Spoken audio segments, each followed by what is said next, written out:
chapters 49 through 51 of The Wild Robot.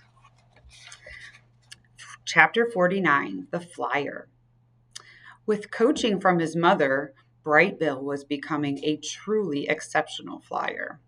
He wasn't the biggest or the strongest, but he was the smartest. You see, he and his mother had started studying the flying techniques of other birds. They'd sit for hours and watch how hawks and owls and sparrows and vultures moved through the air. Then they'd go up the grassy ridge, and Bright Bill would practice what he'd learned. Soon he was diving and swooping and darting and soaring around the island. The adult geese frowned at his flying tricks, but the goslings thought he was amazing. Each morning, a gaggle of them would wait on the water for Bright Bill to lead them into the sky. And then, a few hours later, he'd return home to Roz, shaking his tail feathers and honking about his latest airborne adventures. Mama, the other goslings didn't know that warm air rises. So I found an updraft, and we spent the afternoon circling around and hardly flapped our wings at all. Mama, did you see that lightning storm today? We knew there was trouble when the wind started blowing from the north, so we flew down to some shrubs and waited for the storm to pass. Mama, we just tried to fly in formation.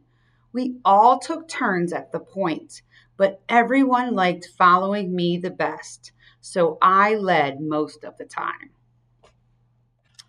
Chapter 50, The Button. Bright Bill was thinking about the small button on the back of his mother's head. His mother was thinking about it too. They couldn't stop wondering what would happen if the button were pressed. And one day they decided it was time to find out. Roz sat on the floor of the nest. Her son nervously stood on a stone behind her. I am ready when you are, said the robot. Okay, said the gosling. Here we go. Bright Bill took a deep breath. Click. Roz's body relaxed. Her quiet whirring slowly stopped. Her eyes faded to black.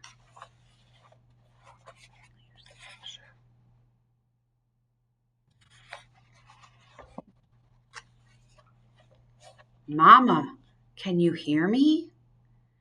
There was no answer. Bright Bill waddled around and looked at his mother's face. Her strange spark of life had gone out.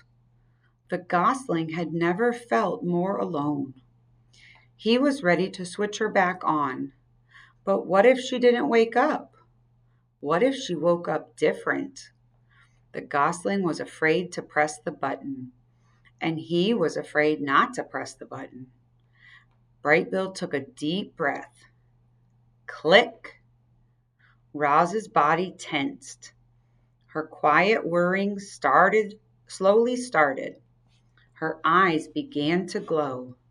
Mama, can you hear me?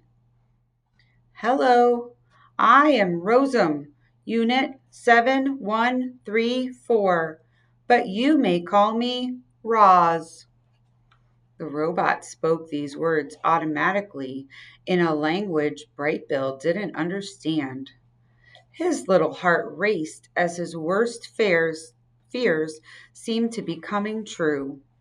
But a moment later, her familiar voice returned, and the robot said in a language of the animals, Hello, son. How long was I out? It seemed like only an instant to me. You were out for a few minutes, said the gosling as he hugged his mother, but it seemed like forever to me. Chapter 51, The Autumn. The days were getting shorter. The air was getting crisper. And one morning, Roz walked out to find a layer of frost on the garden. Autumn had come to the island. The tree leaves, which had been green for the robot's entire life, turned yellow and orange and red. Then they let go of their branches and floated down to the ground, and the forest gradually filled with sounds of creatures scurrying through dead leaves. Tree nuts were also clanging off the robot.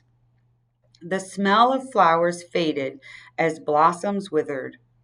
All the rich scents and colors of the island were draining away. The animals were also changing. Furry animals were growing more fur. Feathery animals were growing more feathers. Scaly animals were starting to look for new homes. Yerp, it's cooling off, croaked one frog to another. Before long, it'll be time for sleeping. Yerp, I'd better start looking for a good hole, croaked the second frog. Have you found one yet? Nah, croaked the first frog. I'll look for a hole next week. For now, I'm going to enjoy the warm sunlight while it lasts. Yerp. Many of the island animals were already thinking about their winter hibernation. Frogs, bees, snakes, and even bears would soon disappear and spend the next few months resting out of sight. And then there were the birds. Some birds, like owls and woodpeckers, would spend the winter nesting and eating the island's few remaining edibles. But the migratory birds were preparing for the long journey south to their warm wintering grounds. And among the birds destined to leave were the geese. Thanks, guys.